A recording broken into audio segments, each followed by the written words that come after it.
ಕಾರ್ತಿಕ್ ನಿಖಿಲ್ ನಾಯಕ್ಗೂ ಕೂಡ ಜಾಮೀನು ಮಂಜೂರಾಗಿದೆ. ರೇಣುಕಾಸ್ವಾಮಿ ಕೊಲೆ ಪ್ರಕರಣದ ಇನ್ನುಳಿದ ಇಬ್ಬರು ಆರೋಪಿಗಳಿಗೂ ಕೂಡ ಜಾಮೀನು ಮಂಜೂರಾಗಿದೆ. ಅಂದ್ರೆ A15 ಮತ್ತು A17ಗೆ, ಈಗಾಗಲೇ A16ಗೆ ಕೇಶವಮೂರ್ತಿಗೆ ಜಾಮೀನು ಮಂಜೂರಾಗಿತ್ತು. 17 ಆರೋಪಿಗಳ ಪೈಕಿ ಕೊನೆಯ 3 ಇವರು ಕಾರ್ತಿಕ್, ನಿಖಿಲ್ ಮತ್ತು ಕೇಶವಮೂರ್ತಿ. ಮೂವರಿಗೂ ಕೂಡ ಜಾಮೀನನ್ನ ಮಂಜೂರು ಮಾಡಿದ ಕೋರ್ಟ್ ಕೊಲೆ ಮಾಡಿದ್ದಾಗಿ ಸರೆಂಡರ್ ಆಗಲು ಮುಂದಾಗಿದ್ದವರು ಇವರು. ಯಾಕಂದ್ರೆ ಇವರಿಗೆ ದುಡ್ಡು ಕೊಡ್ತೀವಿ, ನೀವು ಜೈಲಿನ ಒಳಗಡೆ ಹೋದ್ರೂ ಕೂಡ ನಿಮ್ಮನ್ನ ಹೊರತರೋದಕ್ಕೆ ನಮಗೆ ಗೊತ್ತು, ಜಾಮೀನನ್ನ ಕೊಡಿಸಿ ನಾವು ಬಿಡಿಸ್ಕೊಂಡು ಬರ್ತೀವಿ ಅಂತ ಹೇಳಿ ಮೈಂಡ್ ವಾಶ್ ಮಾಡಿದ್ರು. ರೇಣುಕಾಸ್ವಾಮಿ ಕೊಲೆ ಪ್ರಕರಣದಲ್ಲಿ ಈ ಮೂವರನ್ನ ತಗ್ಲಾಕೋದಕ್ಕೆ ಪ್ಲಾನ್ ಆಗಿತ್ತು.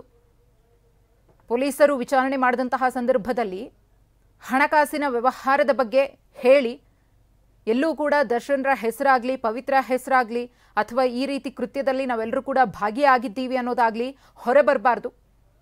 ನೀವು ಯಾವುದೋ ವಿಚಾರಕ್ಕೆ ರೇಣುಕಾಸ್ವಾಮಿ ಜೊತೆಗೆ ಜಗಳ ಮಾಡಿಕೊಂಡು ಆತನನ್ನು ಕೊಲೆ ಮಾಡಿ ಬಿಸಾಡಿದ್ದು ಅಂತಾನೆ ಹೇಳಬೇಕು ಅಂತ ಹೇಳಿ ಇವರಿಗೆ ಪಾಠವನ್ನು ಮಾಡಿ ಕಳಿಸಿದ್ರು. ಅದರಲ್ಲಿ ಪ್ರಮುಖವಾಗಿ ಪ್ರದೋಷ್ ಪ್ರಮುಖ ಪಾತ್ರವನ್ನು ವಹಿಸಿದ್ದ ಇವರನ್ನು ಸರೆಂಡರ್ ಮಾಡಿಸುವಲ್ಲಿ. ಪ್ರಕರಣದ A15, 16 ಮತ್ತು 17ನೇ ಆರೋಪಿಗೆ ಇದೀಗ ಕೋರ್ಟ್ ಜಾಮೀನನ್ನು ಕೊಟ್ಟಿದೆ. ಕಾರ್ತಿಕ್, ನಿಖಿಲ್ ನಾಯಕ್ಗೂ ಕೂಡ ಜಾಮೀನು ಮಂಜೂರಾಗಿದೆ. ಹೈಕೋರ್ಟ್ನಿಂದ ಪ್ರಕರಣದ A16 ಕೇಶವಮೂರ್ತಿಗೂ ಕೂಡ ಜಾಮೀನು ಸಿಕ್ಕಿದೆ. ಒಟ್ಟು 17 ಆರೋಪಿಗಳ ಪೈಕಿ ರೇಣುಕಾಸ್ವಾಮಿ ಕೊಲೆ ಪ್ರಕರಣದ 3 ಆರೋಪಿಗಳಿಗೆ ಜಾಮೀನು ಮಂಜೂರಾಗಿದೆ.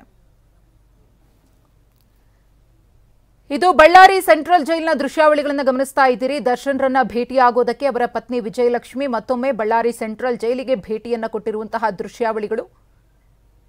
ಇವತ್ತು ಜಾಮೀನು ಅರ್ಜಿ ವಿಚಾರಣೆಗೆ ಬಂತು. ಆದರೆ SPP ಅವರು ಆಕ್ಷೇಪಣಾರ್ಹ ಅರ್ಜಿಯನ್ನು ಸಲ್ಲಿಸಬೇಕು ಅನ್ನೋ ಕಾರಣಕ್ಕೋಸ್ಕರ ಮನವಿಯನ್ನು ಮಾಡಿಕೊಂಡ್ರು. ಹಾಗಾಗಿ ಜಾಮೀನು ಅರ್ಜಿ ವಿಚಾರಣೆಯನ್ನು ಸೆಪ್ಟೆಂಬರ್ 27ಕ್ಕೆ ಕೋರ್ಟ್ ಮುಂದೂಡಿಕೆ ಮಾಡಿದೆ.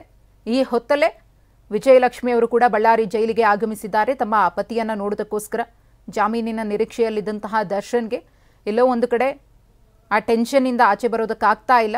ಆ ಟೆನ್ಷನ್ ಇನ್ನೂ ಕೂಡ ಮುಂದುವರೆದಿದೆ.